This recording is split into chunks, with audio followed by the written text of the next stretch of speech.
ನಮಸ್ಕಾರ. ರಿವ್ಯೂ ಚಾನೆಲ್ಗೆ ಸ್ವಾಗತ. ನಾನು ಸೌಖ್ಯ ಗಾಂವ್ಕರ್. ಕುಮಾರಸ್ವಾಮಿ ಅವರಿಗೆ ಕೇಂದ್ರದಲ್ಲಿ ಮಹತ್ವದ ಖಾತೆಯನ್ನ ಪಡ್ಕೊಂಡಿರುವಂತಹ ಕುಮಾರಸ್ವಾಮಿ ಅವರಿಗೆ ಮತ್ತೊಂದು ಬಿಗ್ ಗಿಫ್ಟ್ ಕೊಟ್ಟ ಮೋದಿ.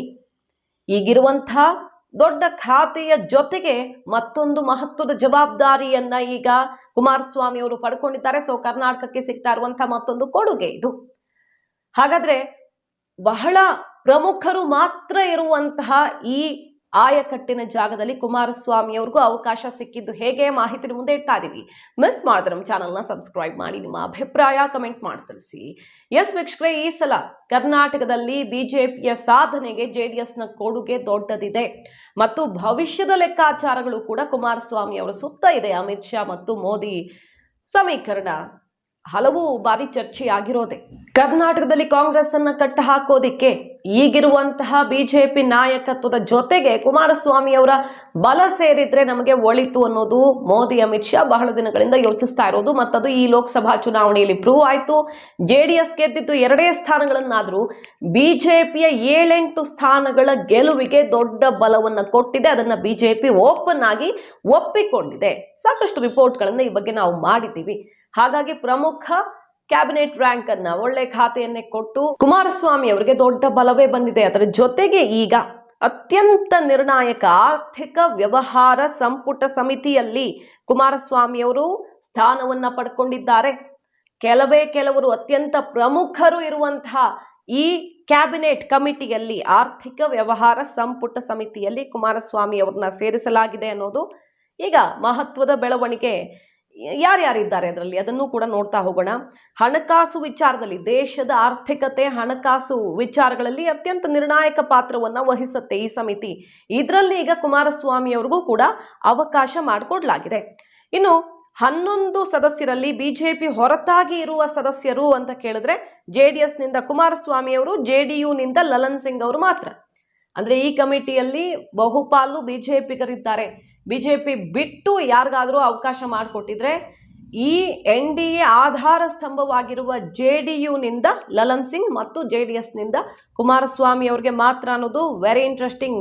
ಯಾರ್ಯಾರಿದ್ದಾರೆ ಈ ಕಮಿಟಿಯಲ್ಲಿ? ಪ್ರಧಾನಿ ಮೋದಿ, ರಕ್ಷಣಾ ಸಚಿವ ರಾಜನಾಥ್ ಸಿಂಗ್ ಅವರು, ಗೃಹ ಸಚಿವ ಅಮಿತ್ ಶಾ ಅವರು, ಭೂ ಸಾರಿಗೆ ಸಚಿವ ನಿತಿನ್ ಗಡ್ಕರಿ, ಕೃಷಿ ಸಚಿವ ಶಿವರಾಜ್ ಸಿಂಗ್ ಚೌಹಾಣ್, ವಿತ್ತ ಸಚಿವೆ ನಿರ್ಮಲಾ ಸೀತಾರಾಮನ್, ವಿದೇಶಾಂಗ ಸಚಿವ ಡಾಕ್ಟರ್ ಜೈಶಂಕರ್, ವಾಣಿಜ್ಯ ಸಚಿವ ಪಿಯೂಷ್ ಗೋಯಲ್, ಶಿಕ್ಷಣ ಸಚಿವ ಧರ್ಮೇಂದ್ರ ಪ್ರಧಾನ್ ಮತ್ತು ಪಂಚಾಯತ್ ರಾಜ್ ಸಚಿವ ಲಲನ್ ಸಿಂಗ್ ಜೊತೆಗೆ ಈಗ ಕುಮಾರಸ್ವಾಮಿ ಅವರು ಕೂಡ ಸೇರ್ಪಡೆಯಾಗಿರೋದು. ಸೊ ಕುಮಾರಸ್ವಾಮಿ ಅವರಿಗೆ ಈಗ ಮತ್ತೊಂದು ದೊಡ್ಡ ಜವಾಬ್ದಾರಿ ಕೇಂದ್ರದಲ್ಲಿ. ಈ ಮೂಲಕ ಕುಮಾರಸ್ವಾಮಿ ಅವರಿಗೆ ಮತ್ತೊಂದು ದೊಡ್ಡ ಅವಕಾಶ ಕೇಂದ್ರದಲ್ಲಿ ಒಲಿದು ಬಂದಿದೆ. ಈಗಾಗಲೇ ಜೆಡಿಎಸ್ನ ಬಗ್ಗೆ, ಜೆಡಿಎಸ್ನ ಬಲದ ಬಗ್ಗೆ, ಈಗ ಈ ಎಲೆಕ್ಷನ್ ಅಲ್ಲಿ ಸಿಕ್ಕಂತಹ ಕೊಡುಗೆಯ ಬಗ್ಗೆ ಮೋದಿ ಅಮಿತ್ ಶಾ ತುಂಬಾನೇ ಖುಷಿ ಆಗಿರೋದು. ಕುಮಾರಸ್ವಾಮಿ ಅವ್ರನ್ನ ವಿಶ್ವಾಸಕ್ಕೆ ತಗೊಂಡಿದ್ದಾರೆ. ಈ ನಿಟ್ಟಿನಲ್ಲಿ ಮುಂದಿನ ದಿನಗಳಲ್ಲೂ ಕೂಡ ಇದು ಹೀಗೆ ಮುಂದುವರಿಬೇಕಂದ್ರೆ ಎಲ್ಲೂ ಸಮಸ್ಯೆ ಆಗದಂತೆ ಬ್ಯಾಲೆನ್ಸ್ ಮಾಡೋ ಪ್ರಯತ್ನದಲ್ಲಿದ್ದಾರೆ. ಚನ್ನಪಟ್ಟಣ ಬೈ ಎಲೆಕ್ಷನ್ ಟಿಕೆಟ್ ಇರಲಿ, ಇನ್ನೊಂದಿರಲಿ, ಕುಮಾರಸ್ವಾಮಿ ಅವ್ರನ್ನ ವಿಶ್ವಾಸಕ್ಕೆ ತಗೊಂಡೇ ಹೆಜ್ಜೆಯನ್ನ ಇಡ್ತಾ ಇರುವಂತ ಬಿಜೆಪಿ ಹೈಕಮಾಂಡ್ ದೊಡ್ಡ ಸ್ಥಾನಮಾನವನ್ನೇ ಕೊಡ್ತಾ ಇದೆ. ಈಗ ಕುಮಾರಸ್ವಾಮಿ ಅವರಿಗೆ ರಾಜ್ಯದಿಂದ ಪ್ರಹ್ಲಾದ್ ಜೋಶಿ ಮತ್ತು ಕುಮಾರಸ್ವಾಮಿ ಅವರು ಈ 8 ಸಮಿತಿಯಲ್ಲಿ ಸ್ಥಾನ ಪಡೆದಿರೋದು. ಅಂದ್ರೆ 8 ಸಮಿತಿಗಳ ಪೈಕಿ ಯಾರ್ಯಾರಿಗೆ ಅವಕಾಶ ಇದೆ ಅಂತ ಕೇಳಿದ್ರೆ ಪ್ರಹ್ಲಾದ್ ಜೋಶಿ ಮತ್ತೆ ಕುಮಾರಸ್ವಾಮಿ ಅವರು ಇಬ್ಬರಿದ್ದಾರೆ. ಕೇಂದ್ರ ಈಗ ರಚನೆ ಮಾಡಿರುವಂತಹ 8 ಕ್ಯಾಬಿನೆಟ್ ಕಮಿಟಿಗಳಲ್ಲಿ ಬಹುತೇಕ ಎಲ್ಲಾ ಕಮಿಟಿಗೂ ಪ್ರಧಾನಿ ಮೋದಿ ಅವರು ಅಧ್ಯಕ್ಷರಾಗಿರೋದು.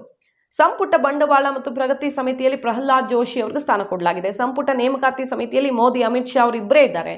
ಆರ್ಥಿಕ ವ್ಯವಹಾರಗಳ ಸಮಿತಿಯಲ್ಲಿ ಕುಮಾರಸ್ವಾಮಿ ಅವರು ಸದಸ್ಯರಾಗಿರುವುದು ಅವರ ರಾಜಕೀಯ ಜೀವನದ ಬದಲಾದ ಸನ್ನಿವೇಶದ ಪ್ರಮುಖ ಹುದ್ದೆಗಳಲ್ಲಿ ಒಂದು ಅಂತ ಈಗ ವಿಶ್ಲೇಷಣೆ ಮಾಡಲಾಗ್ತಿರೋದು. ಸೊ ಜೆಡಿಎಸ್ಗೆ ಮತ್ತಷ್ಟು ಬಲ ಬಂದಂತಾಗಿದೆ.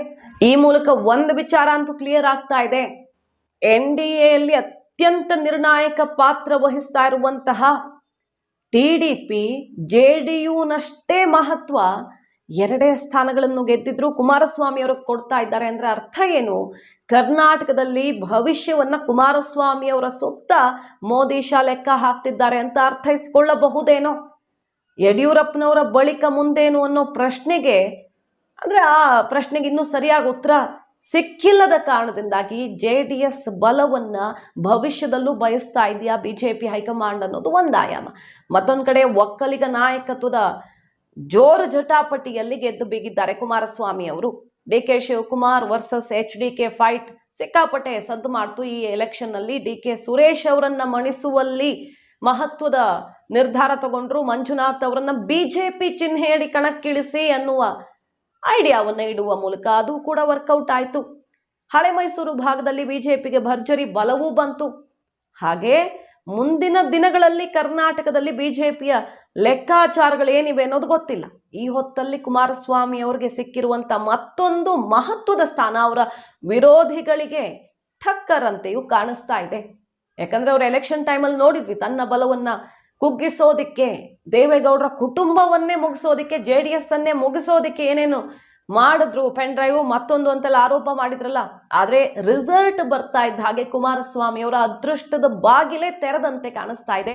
ಒಟ್ನಲ್ಲಿ ದೇಶದ ಅಭಿವೃದ್ಧಿಗೆ ಸಂಬಂಧಪಟ್ಟಂತೆ ತಗೊಳ್ಳುವಂತಹ ಮಹತ್ವದ ತೀರ್ಮಾನಗಳಲ್ಲಿ, ಅದು ಫಿನಾನ್ಸ್ಗೆ ಸಂಬಂಧಪಟ್ಟಂತೆ ಹಣಕಾಸು ವಿಚಾರದಲ್ಲಿ ಮಹತ್ವದ ನಿರ್ಧಾರಗಳು ಈ ಕಮಿಟಿಯ ಮೂಲಕವೇ ಪಾಸ್ ಆಗೋದು.